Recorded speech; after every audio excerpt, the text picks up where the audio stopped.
What is SHM? Shma? Jacob had a live stream, and I seen in the comment section that dude should be getting a ticket at any moment. He's like, Shma, LOL. Who calls you Jacob Israel? And so then it brings me to Clash of the Titans. So there's two different versions of the movie. There's the first one, and then the remake. The first one seems more realistic, like the characters. The second one, Perseus has like a shaved head, and just kind of doesn't match with the back in the day style, because it's almost like they had clippers back then, when supposedly they didn't. But the theme of the movie, the theme of all these movies always goes back to Christ being that one person. Different stories as to how he came about. So it starts as, so there's Zeus, HateTees, Hades, and I keep forgetting the middle. I keep forgetting the other name of the god that's in charge of the seas. Because apparently Hades was told by Zeus to create a beast that could destroy his own parents.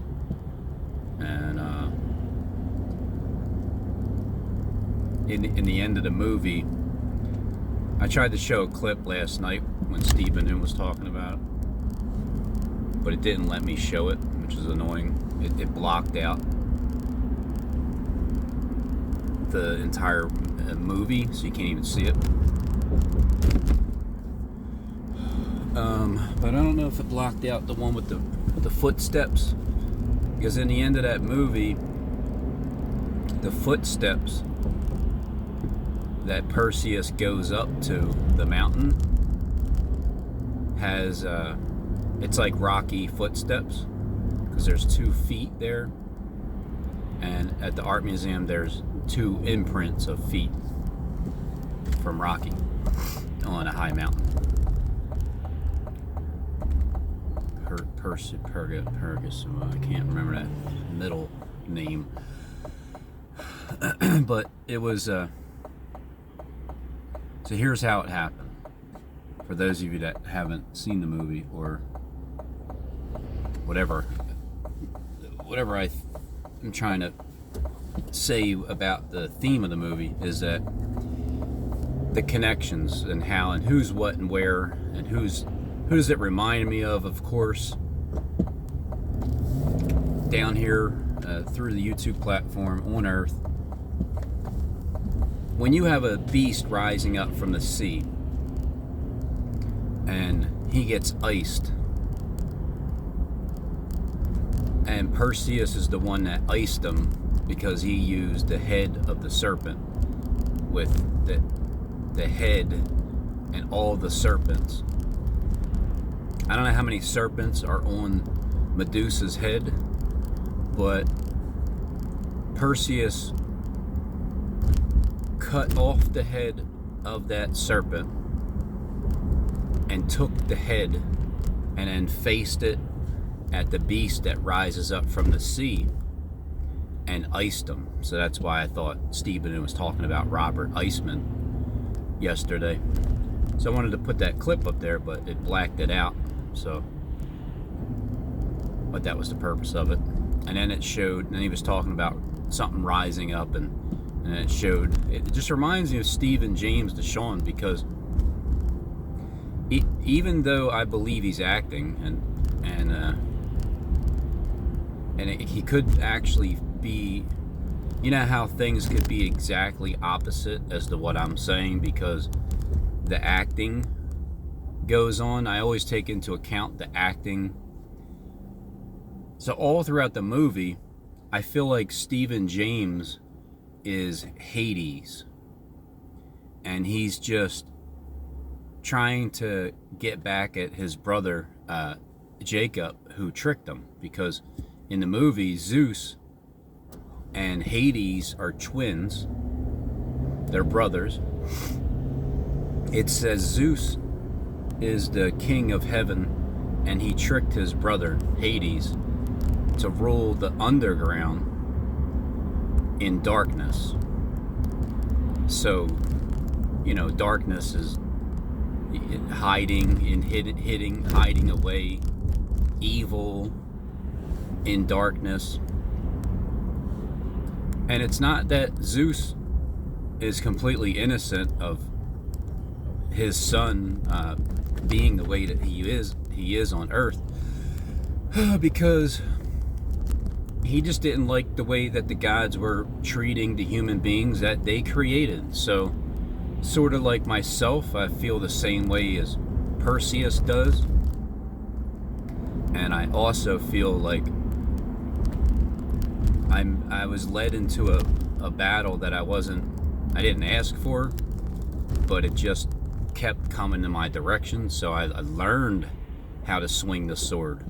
I would never even picked up a sword before I hop into a YouTube platform. No need, really. And then I get attacked, and it's just the HateTees keeps coming in my direction, wants to kill me, and it's like, get out of my face, hater. Just because my last name is Tees and you hate me, I guess that's how you got your name, huh? HateTees. Yeah, sure, it's spelled HaDes, but it sure sounds like HateTees when you just say it out, flat out. HateTees. Does Stephen James DeShawn really hate Robin Tees? He may have at one point. Could he possibly still hate me, even though he's acting? Well, that's where the juxtapositions comes into play between him and Jonathan Kleck and Jacob Israel, because he always seems to have a comment. I don't know what it is about Steve. He just seems very judgmental towards everything. Like, time's ticking away, scumbag. Robin, your time's up, dickhead. Even though dickhead means like Messiah or something in gematria. But if you just read between the lines, and that's what I always do. But I'll tell you what, threats are so nauseating to hear anymore these days, because I've been hearing threats my entire life, and I'm sick of them. Just tired of the threats. So anyway, I don't know what the guy's name is, but he's someone that HateTees breathed into. It's like he gave him his breath or his power, and the guy that he gave the power to, he had a wounded head, but he was so Zeus came down to Earth, and he secretly had sex with the king's wife. She thought it was, her husband, the king. But then the king walks into the room and catches Zeus. That doesn't really catch him, just sees that it's another man banging his wife. And then he flies off and disappears. So then he the king puts a hit out on his own wife and kills her, and then throws her in a box with little Perseus, little baby, throws him into the sea. That guy, the king, he thought, that he killed The only thing that's not realistic is the kings act like, or the gods act like they didn't know. Like, oh, huh? Perseus is still alive? Like they don't know. I mean, you guys know everything before it's even done. So that's the only thing that's not realistic in the movie. But he throws the boat, or the coffin / whatever, into the ocean, and it flies up, or it floats up to his future foster mother and father. So it's like Christ having no, or it's almost like Melchizedek, who has no mother or father. But at the same time, it's like Mary having a baby, but then being killed for it, because the child was conceived through the Holy Spirit, which was Zeus, the god of the heavens. So it was his son. But anyway, that guy that killed his wife, he was the one that was with Hades underground, and then it was his job to kill Perseus. Now here's the thing: his own when his arm got chopped off in this movie, the newer version with the guy with the shaved head, Perseus. When his arm got cut off, his blood hit the ground, and then from his blood, the scorpions came up from the earth, and then they started attacking Perseus and his group.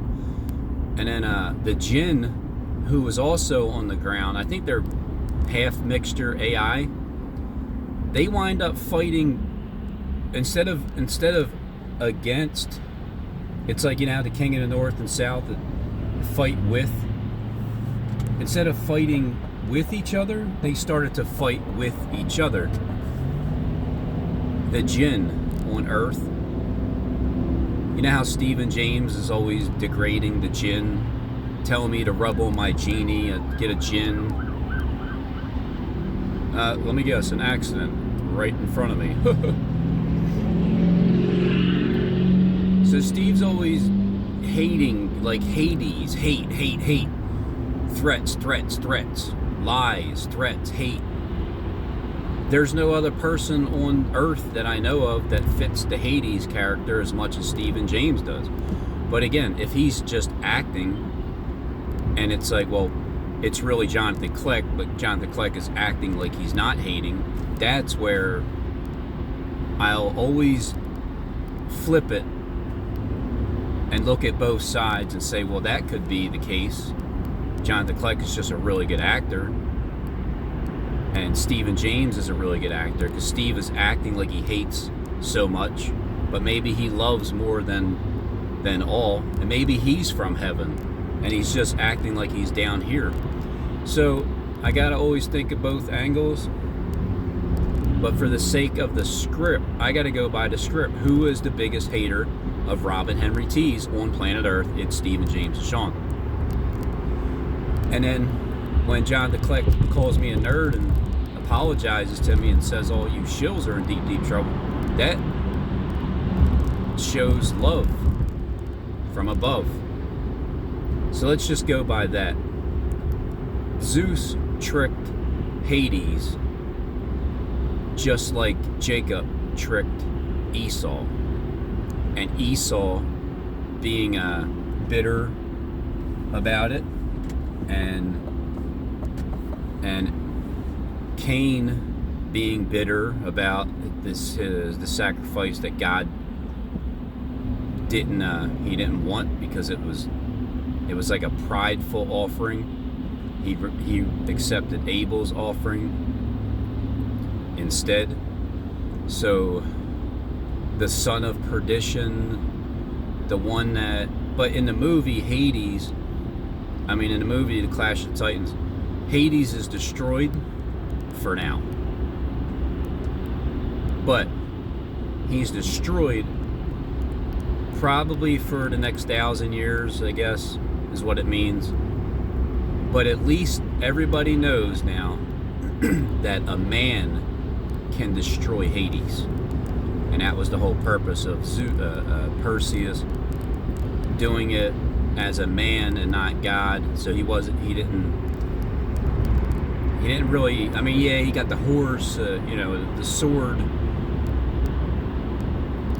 but he was trying to do it on his own, and he did. He found Medusa, he cut off her head. She was like the head serpent because all the serpents were on her head. I don't know how many serpents it showed.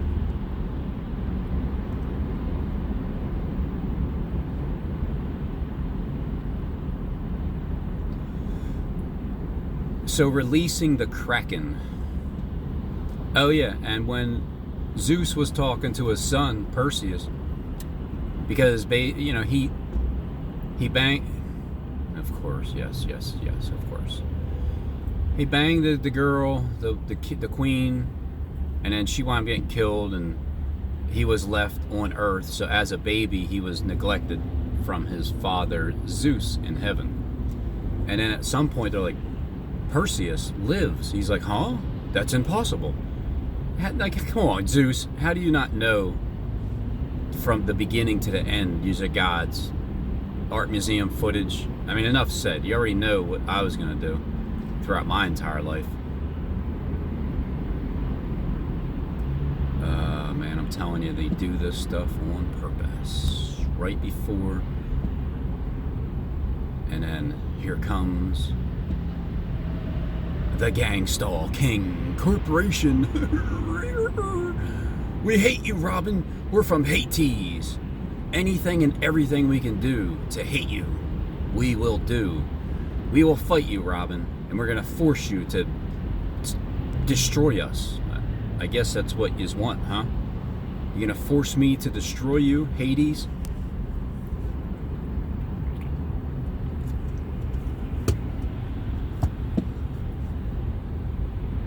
Now, the Kraken, oh yeah, in the beginning of the movie, no, at the end, Zeus is talking to his son. He's like, I gotta give it to you, boy. I gotta give it to you. You know, like, in other words, as he was saying, you may not want to be a god. You may not be trying to be a god, but the battle that you just won, men will worship you as their god. Like the God of man that does works that no other man can do. It's that, like King David becomes the king, right? And then Christ becomes the King of kings, the Lord of lords. And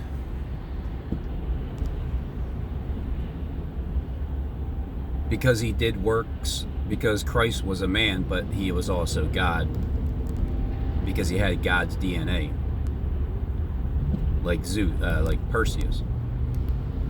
And so what he was saying to his son was talking about the was it the Kraken or man? It was either Hades. It was either Hades or the Kraken. Either way, Hades is the one who releases the Kraken because Zeus told him to. And the messed up part about the whole thing is, it's like Zeus wanted to be worshipped by the humans that he created, but they weren't worshiping it, so he sends Hades to torment them in order for them to worship him, but they still didn't anyway. It's like they wind up worshiping his son as the god because he's the one that won the battle. Because it's like enough already. Enough, gods. You don't live down here on Earth. Yeah, you created us, but how do you really know what it's like to live in flesh and suffer down here? Only the men and women and children know that feeling. So when Perseus is someone from the earth and he fights the battle, realizing that Zeus is his actual father, he still doesn't like kiss his ass or worship him like in fear of, like, meaning like scaredness, fear. But in the end, they both have a healthy respect for each other because, the human conquered, and Zeus realized that. Just shift gears there, buddy. Zeus realized,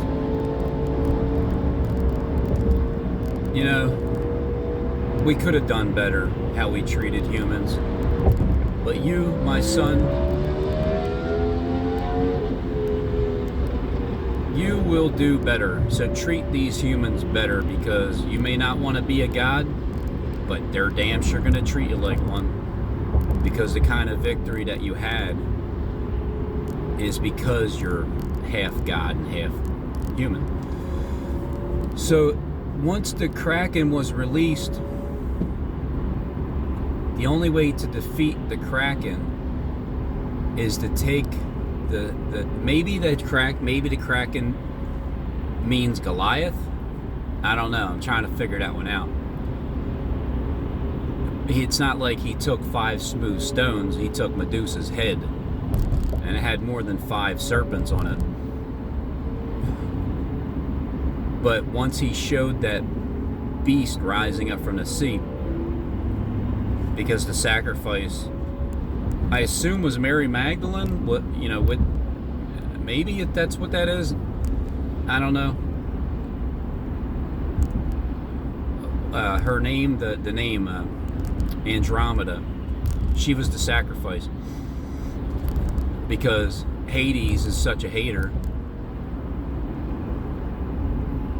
He didn't like that her parents called her like a god, or goddess or something, with her face or her beauty, and so he wanted her to be sacrificed.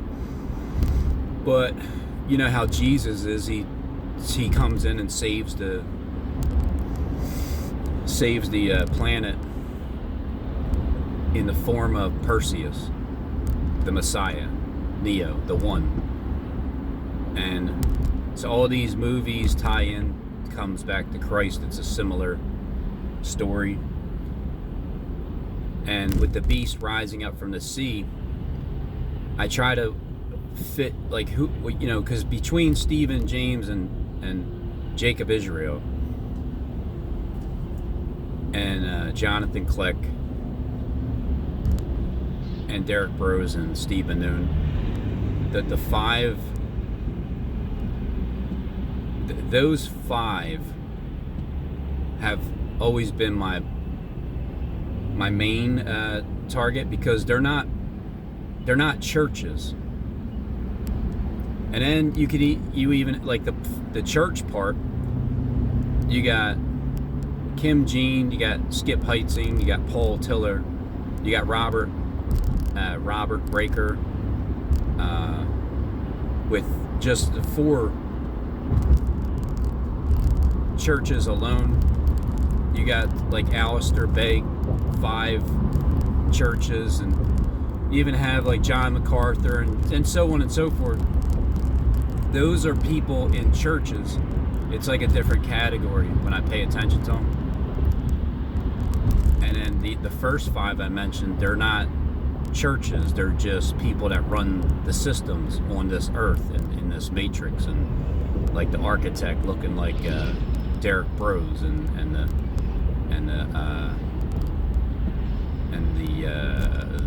the Oracle, which is a mixture between either Jacob Israel or Jonathan Kleck, because it says the mother, like the mother of the Matrix, Mother Earth.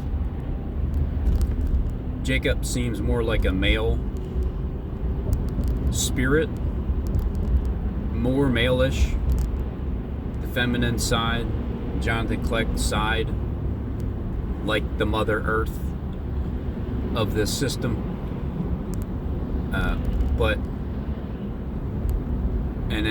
But at the same time, it's like Jonathan Kleck, man, I tell you, I get confused because it's as if he has a hint of everything and everybody mixed in with him. like Agent Smith, for an example, being able to control everybody on Earth to do a certain thing, right? But at the same time, Stephen James over there, with the title alone as the head Luciferian United States gang stalker commander in America, that title in itself, I know how they, the Luciferian doctrine is, you put it out there and you put the truth out there, but you say it's slanderous against the name. So you put truth out there and say it ain't true, but gloat in the stories of it because it's true, but say it isn't. And that goes back to that acting, who's who. Jacob is definitely a deceiver, and I think he said he was supposed to give 10% to God, but he never did. So again, and then it wound up being Abraham that gives 10% to Melchizedek, who didn't have a mother or father.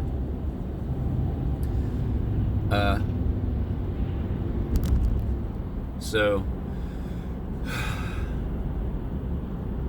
when it comes to that beast rising up from the sea,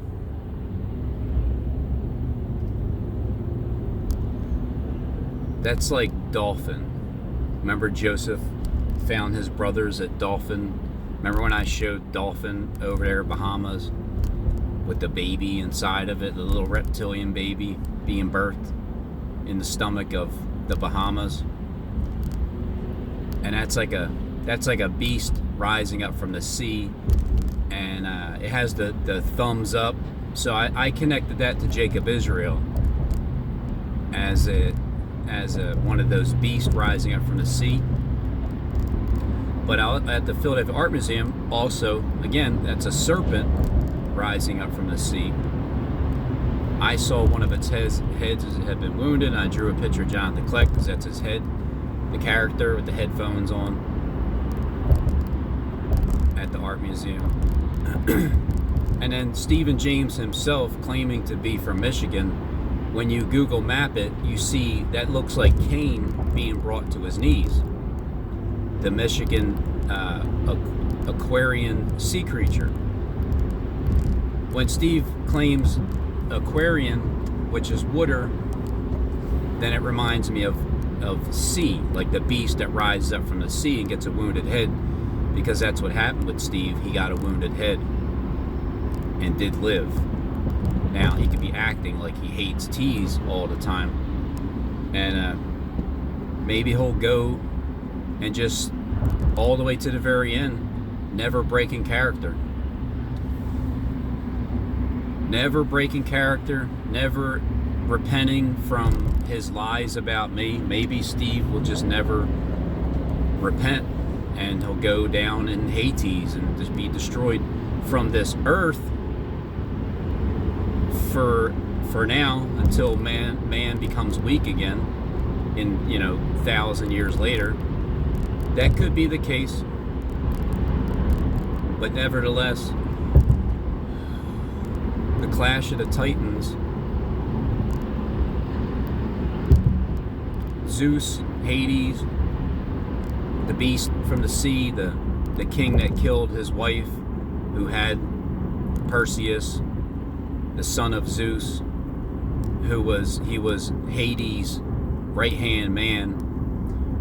His blood, when it went to the ground and formed the scorpions, they fought after Perseus and his group, and then in the end, the jinn that Stephen James, degrades, and me, like Hades, they wind up working together, and then the scorpions were with the jinn, with Perseus, fighting with each other to destroy the Kraken. So it was a mixture of all of them working together, fighting and destroying Medusa, and then fighting the beast that rises up from the sea. And then Zeus finally just, gives his son the woman who doesn't age as a helper, because she died in the fight, because that murderer, the one that killed his wife, also killed that female. So what a real man, huh? Killing women. What a real man he is. Tough guy.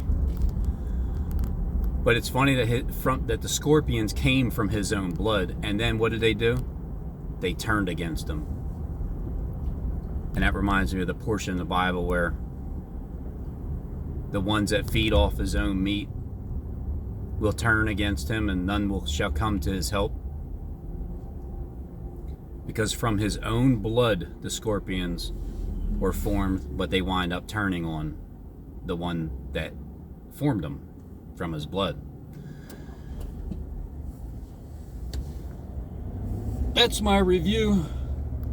I don't have Eber anymore. I think he died, so it's like Cisco and Eber, or Eager. I don't know, what is it? What is his name? Cisco and Eber.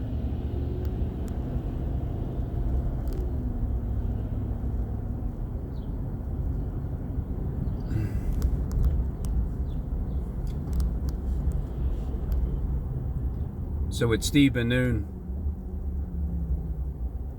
going over what he was talking about yesterday, it was I felt like he was referring to the beast that was rising up from the sea, because Perseus put Medusa's head to the face of the beast and then winded up icing it. I mean, it could have been icing on the cake at the end, as the Iceman icing it, stopping him in his tracks is what he did. He stopped the beast rise up from the sea in his tracks.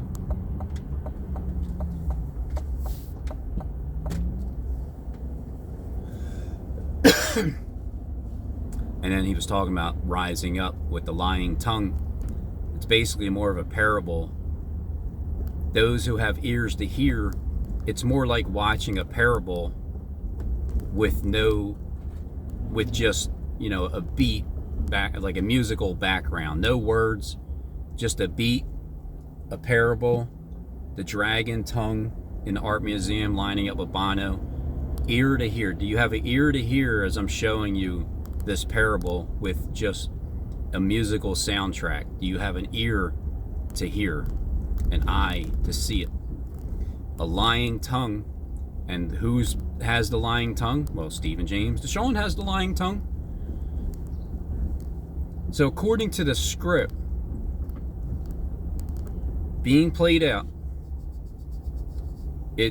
if I had to conclude, Stephen James would be the ruler of HateTees, ruling in darkness and hatred and lying tongue, just like HateTees in Clash of the Titans. Hating Tees, because it seems that like everybody hates Robin Henry Tees. Not everybody, but I mean, people could be acting like they love me and they really hate me, and the ones that act like they hate me, they really love me. It could be just completely opposite.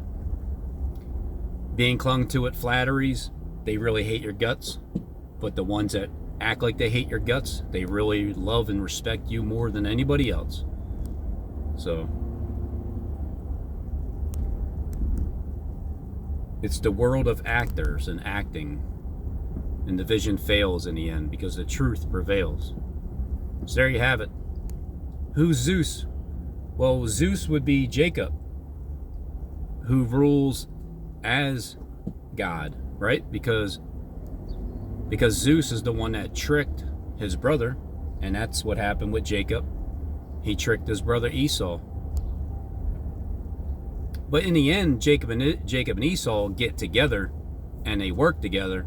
In this movie, HateTees tries to act like he's, working with his brother there, but he really, HateTees, he hates him. He wants to turn against him. So that's the only difference with the Jacob and Esau story.